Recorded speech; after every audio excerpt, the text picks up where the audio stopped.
गृहोपयोगी साहित्याची खरेदी करताय तर आजच आपल्या टेकेट सुपर मार्टला भेट द्या.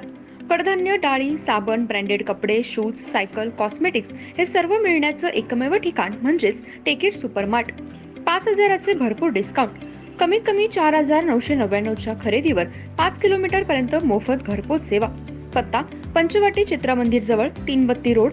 संपर्क 929797 5000.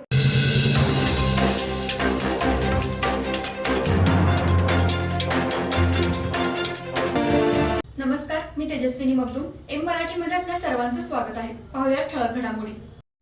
हातलंगडे व कोल्हापूर लोकसभा मतदारसंघामध्ये राजकीय व्यक्ती व उमेदवारांनी आपापल्या कुटुंबासमवेत मतदान केंद्रावर जाऊन मतदान केलं.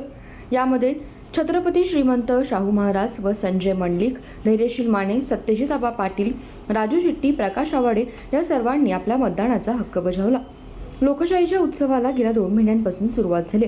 तिसऱ्या टप्प्याचं मतदान कोल्हापूर, सांगली, हातलंगडे, सातारा, रत्नागिरी, सिंधुदुर्ग, सोलापूर अशा 11 ठिकाणचं मतदान आज देशामध्ये होत आहे.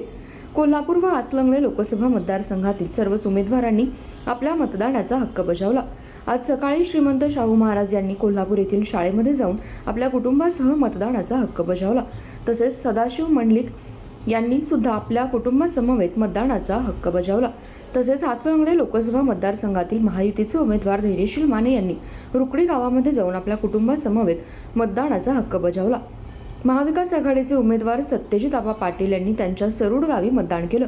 तसेच स्वाभिमानी शेतकरी संघटनेचे नेते राजू शेट्टी यांनी शिरोळ येथे प्राथमिक शाळेमध्ये जाऊन कुटुंबासमवेत मतदान केलं. आमदार प्रकाश आवाडे यांनी इचलकरंजी शहरातील नगरपालिकेच्या शाळेत जाऊन आपला मतदानाचा हक्क बजावला. सर्वच राजकीय नेत्यांनी मतदानाचा हक्क बजावला. तसेच मतदानाचा टक्का वाढवण्यासाठी प्रशासनाकडून जनजागृती केली जाते. मतदान केंद्रावर कोणताही अनुचित प्रकार घडू नये यासाठी जिल्ह्यामध्ये मतदान केंद्राबाहेर मोठा पोलीस बंदोबस्त तैनात करण्यात आला होता.